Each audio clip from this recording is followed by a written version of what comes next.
దీనికి మన అతిథి మా ప్రాణ నా హృదయపూర్వక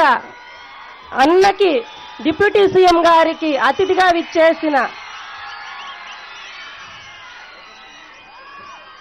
కొనిదెల పవన్ కళ్యాణ్ అన్న గారికి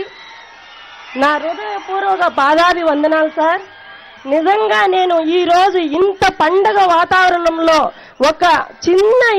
అవును వైపుగా ఉన్న నన్ను సర్పంచ్గా జనసేన పార్టీ తరఫున మైసూవారిపల్లి గెలిపించడం,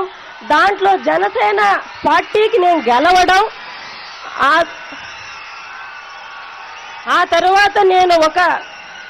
సభ మీటింగులో మన డిప్యూటీ సీఎం గారిని కలవడం, నా గ్రామం అభివృద్ధి గురించి, నా నియోజకవర్గ అభివృద్ధి గురించి, నేను ఎలాగా ఇక్కడికి వచ్చానన్న దాని గురించి, ప్రతి దాని గురించి నేను సార్కి వివరించడం, ఆ రోజు నన్ను పిలిచి మరి ఇంత ఇబ్బందుల్లో కూడా నువ్వు ఒక సర్పంచ్గా గెలవడం, నువ్వు చాలా ధైర్యంగా ఇంకా నిలబడాలమ్మా, నేను అనుకుంటాను అని చెప్పి ఆ రోజు మాట ఈరోజు గుర్తు పెట్టుకొని మా మైసూరువారిపల్లి గ్రామానికి విచ్చేసినందుకు గ్రామం అందరి తరపు నుంచి హృదయపూర్వక ధన్యవాదాలు సార్. ముందుగా స్టేజ్ మీద ఉన్న కలెక్టర్ గారికి, ప్రతి ఒక్కరికి, నా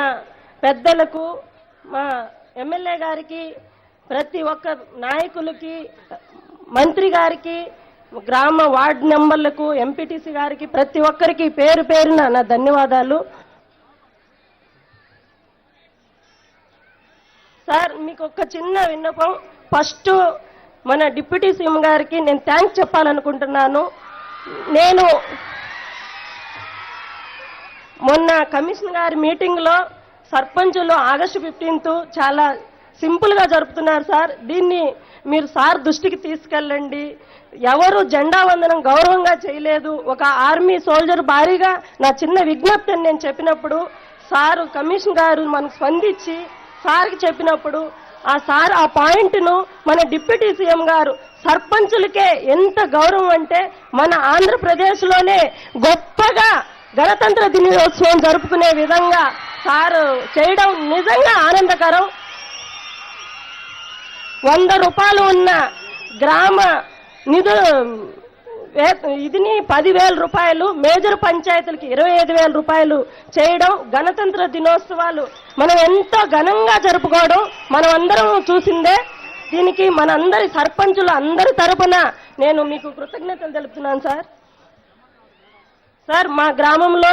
మేము చాలా అభివృద్ధి పనుల్లోనూ, గ్రామస్తుల విషయంలోనూ, ఉపాధి పనుల్లోనూ మేము చాలా పర్ఫెక్ట్గా ఉండి ప్రతి పనిని ఇక్కడ ఉండి పర్యవేక్షించి మన సచివాలయం స్టాఫ్ కానివ్వండి, ఇక్కడ మన